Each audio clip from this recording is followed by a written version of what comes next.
Doesn't have the stamina.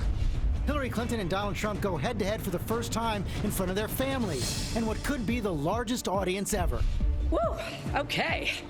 Trading blows on taxes. They showed he didn't pay any federal income tax. So That makes if me he's smart. paid, The war on terror. at least I have a plan to fight ISIS. No wonder you've been fighting ISIS your entire adult life. And Iraq. Donald supported the invasion of Iraq. Wrong. That is absolutely Wrong. proved over and over again. Wrong. Both candidates getting personal. I have a feeling that by the end of this evening, I'm going to be blamed for everything that's ever happened. Why not? Why not? Yeah, why not? Join the debate by saying more crazy things. And amidst the attacks, making their case to the voters. I prepared to be president, and I think that's a good thing. I think my strongest asset, maybe by far, is my temperament. Our powerhouse political team here this morning breaking down the crucial first showdown on a special edition of GMA. Live in Times Square, this is GMA with Robin Roberts, George Stephanopoulos, and Michael Strahan. And good morning, America. What a showdown last night. You know, I've been involved with every presidential debate going back 30 years. Never seen anything like this. It was fierce. It was personal. Both candidates relentless. Well, this race is like none we've ever seen before. Absolutely. No question about that. Unusual race, unforgettable debate. Let's look at Hillary Clinton. She stopped by watch party last night to celebrate her debate performance. Looked pretty happy right there. Donald Trump decided to skip his. He went straight to reporters in the spin room to declare victory. Last night's debate expected to grab a historic audience, a debate generating nearly 7 million tweets, yes, becoming the most tweeted debate ever, and an estimated more than 100 million people watching it live, almost 20 million engaging on Facebook. And those are the Super Bowl numbers. Yeah. And that conversation was so much about those viral moments. Donald Trump sniffling, many people wondering if he had a cold. And a lot of talk about this, a lot of sniffling going on. And a lot of talk about the candidates' facial expressions, from Trump's head shakes to Clinton's looks of disbelief. There is much, much, much to discuss this morning, the morning after. Both candidates heading back on the trail, though, this morning.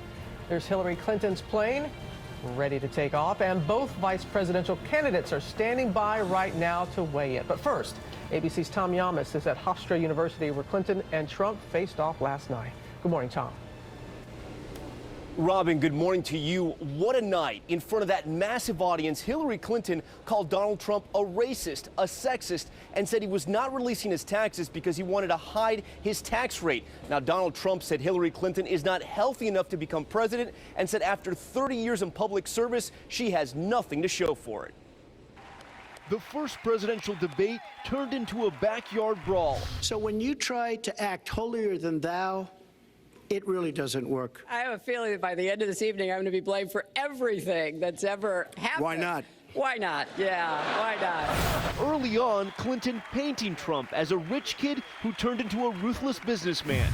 He started his business with $14 million borrowed from his father, and he really believes that the more you help wealthy people, the better off we'll be, and that everything will work out from there. I don't buy that. The candidates repeatedly interrupting each other and also interrupting the moderator, Lester Holt. She tells you how to fight ISIS on her website. I don't think General Douglas MacArthur would like that too much. The next segment, we're continuing Well, the subject at least of I have a plan to fight ISIS. Clinton putting Trump on defense over not releasing his taxes. When he had to turn them over to state authorities when he was trying to get a casino license, and they showed he didn't pay any federal income tax. So That makes if me he's smart. paid But Trump winning over the crowd when he said this. When she releases her 33,000 emails that have been deleted, as soon as she releases them, I will release my tax returns. Clinton addressing her email scandal. You know, I made a mistake using a private email. That's for sure. And if I had to do it over again, I would obviously do it differently.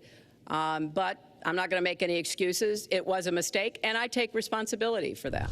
But then Trump hit turbulence. First, failing to explain why he pushed the notion that President Barack Obama was not born in the U.S. for 5 years, knowing it was a lie.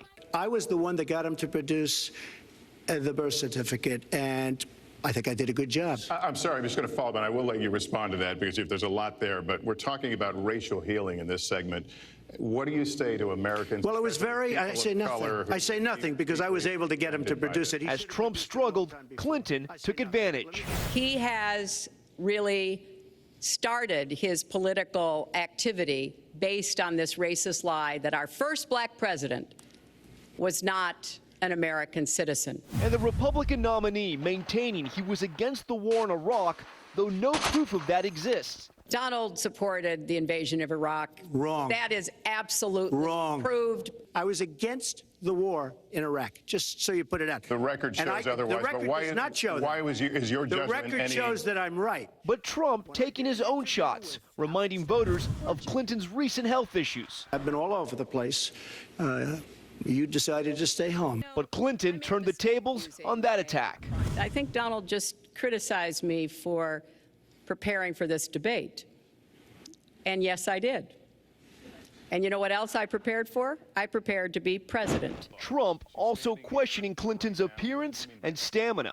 She doesn't have the look. She doesn't have the stamina. To be president of this country, you need tremendous stamina. Clinton responding with a list of accomplishments. As soon as he travels to 112 countries and negotiates a peace deal, a ceasefire, a release of dissidents, an opening of new opportunities in nations around the world, or even spends 11 hours testifying in front of a congressional committee, he can talk to me about stamina.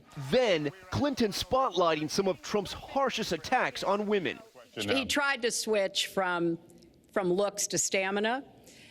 But this is a man who has called women pigs, slobs, and dogs. Now, I caught up with Trump after the debate, and he told me the reason why he did not bring up Bill Clinton's past infidelities after Hillary Clinton attacked him on those comments on women. Here's what he said. Mr. Trump, how do you think you did tonight?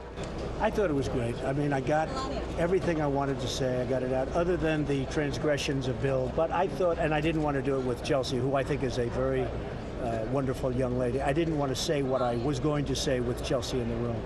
So maybe they're well off to bring Chelsea all the time. Now, Trump did have one complaint. He said his mic was defective and wondered out loud in the spin room if that was done on purpose, George. Done on purpose. Okay, Tom Yamas, thanks very much.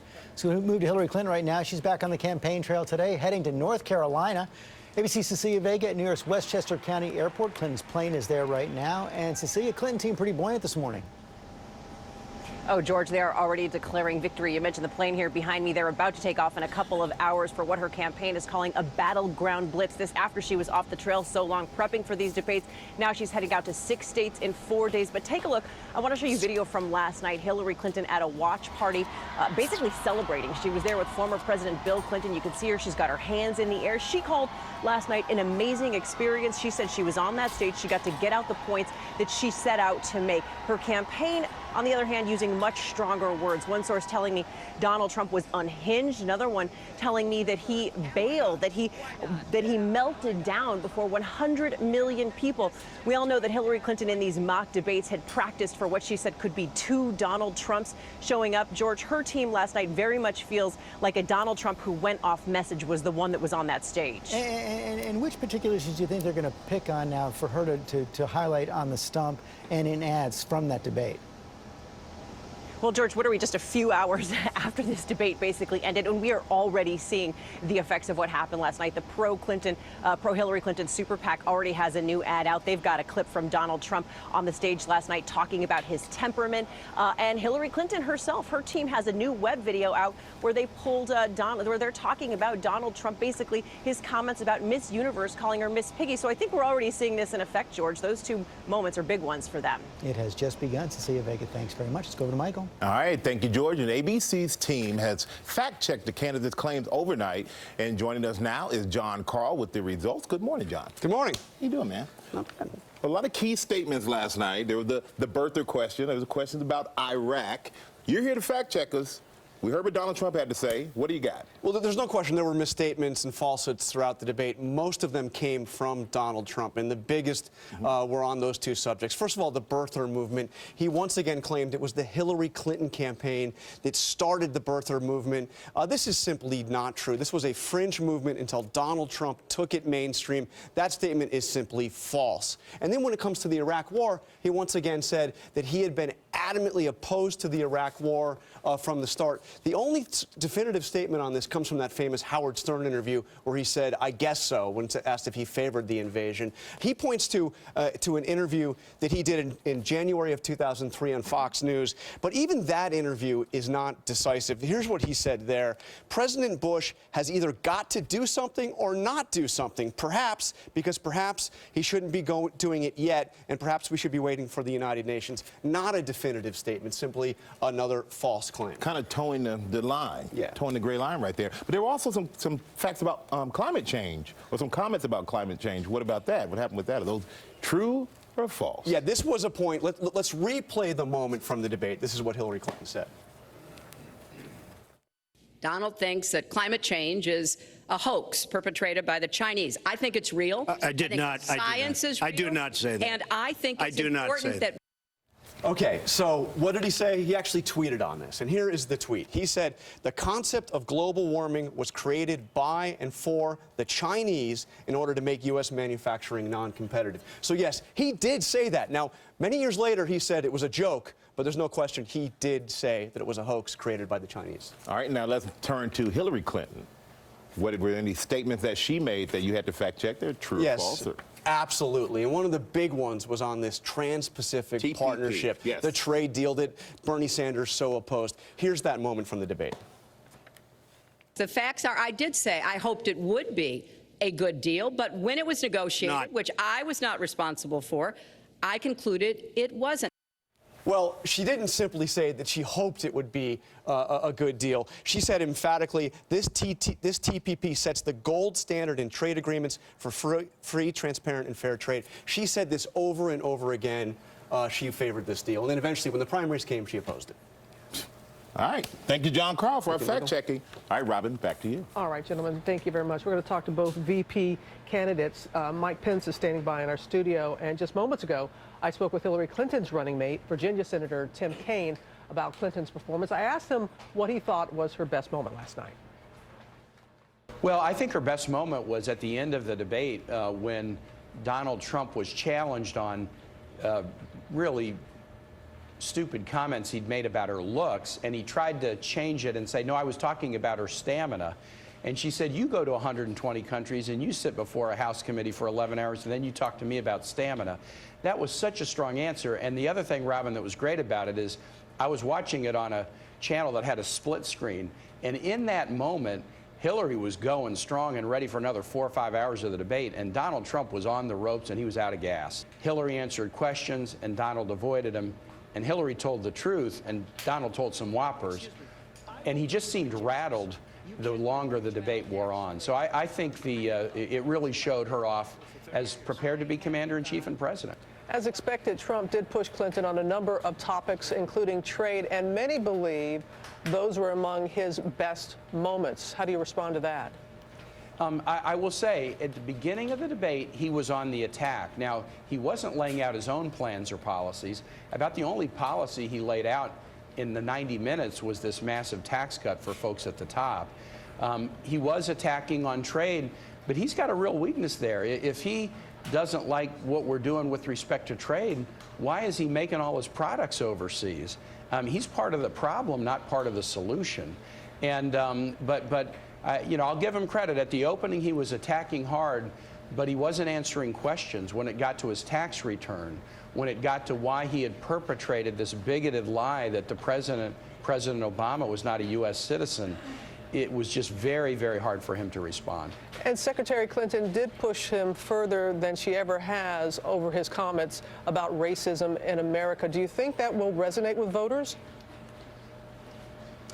You know, I think it's her pushing him, I think, was effective. But Robin, in some ways, I think the more effective part of it was just watching him struggle with an answer. Senator Kaine, you step into the ring next. The VP debate is coming up.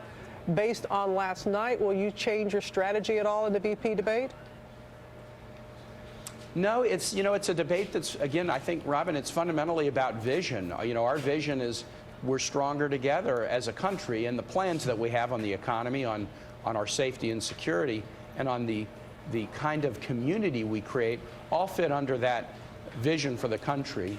The Trump ticket has a different vision. Donald Trump decided when he ran for president to write a book, and he put out that book, and it's called Crippled America. That's how he sees the nation we're living in right now. Hillary and I see a very different nation, stronger together, and that's what we're going to talk about next Tuesday. We're looking forward to that debate. Senator Tim Kaine, thank you very much for your time. All right, this thanks, morning. Robin. Take care. You bet.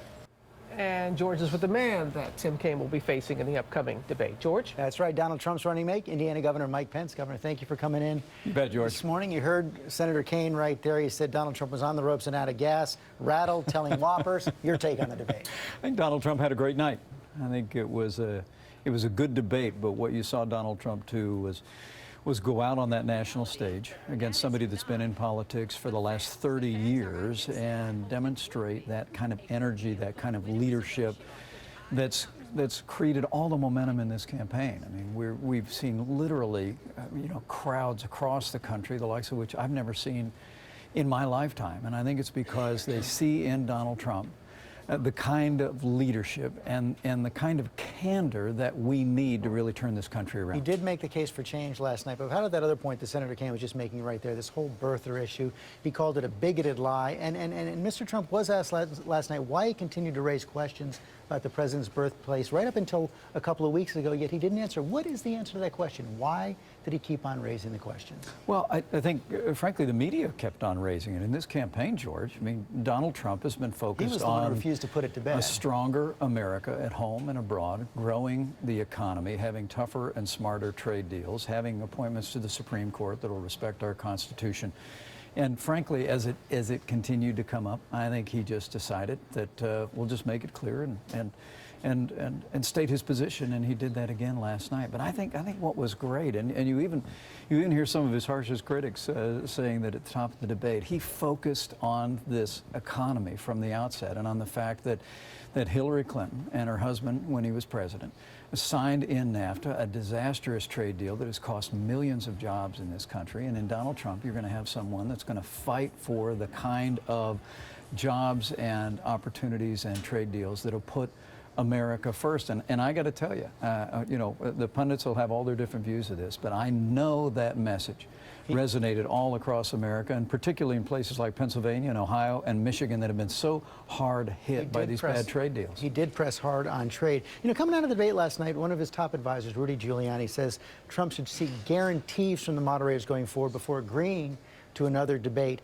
Do you think that's necessary? Was Lester Holt fair? And will Mr. Trump actually go through with the next two debates? I was disappointed that Lester did not get into some of the issues that have been so much in the forefront of Hillary Clinton's candidacy. An FBI investigation, the Clinton Foundation, pay to play, the whole disastrous events that took place in Benghazi and Libya. That never came up. We saw other issues. But look, what impressed me the most about last night was that Donald Trump took command of the stage. And I think the American people saw his leadership qualities. And I think that's why you're going to continue to see momentum grow in this campaign. Governor Pence, I'm afraid we're out of time. Thanks very much. Let's go to Ginger. And let's get straight to the Tuesday Trivia, brought to you by IHOP. Fall means it's back to school and homework. And this is the year you realize your 8-year-old daughter is better at math than you. Hopefully, IHOP's seasonal pumpkin spice pancakes and new apple ring pancakes will distract her from your mathematical shortcomings. And if you're lucky, she'll help you figure out the tip. IHOP, eat up every moment. And a very good morning. Meteorologist Brian Vandergraff. Early morning showers moving out to the south and east. Clouds will linger through about midday, and then we'll get into some sunshine. Temperatures well into the 70s this afternoon. 70s tomorrow. Our rain different tomorrow. It comes late in the day, and then Thursday off and on showers looking like a good bet. It's even wet into Friday, folks, but I'm hopeful by Saturday morning after early morning sprinkler shower, we dry out looking good for fall for Fairfax Kids Fest. All the Stormwatch 7 weather team will be out there. Come out and say hi. It'll be the Fairfax County Government Center. New angles with our debate roundtable and the biggest guests who showed up from the Trumps to the Clintons and the moment they crossed paths. We're also going to break down the candidates' body language, what their faces and posture were really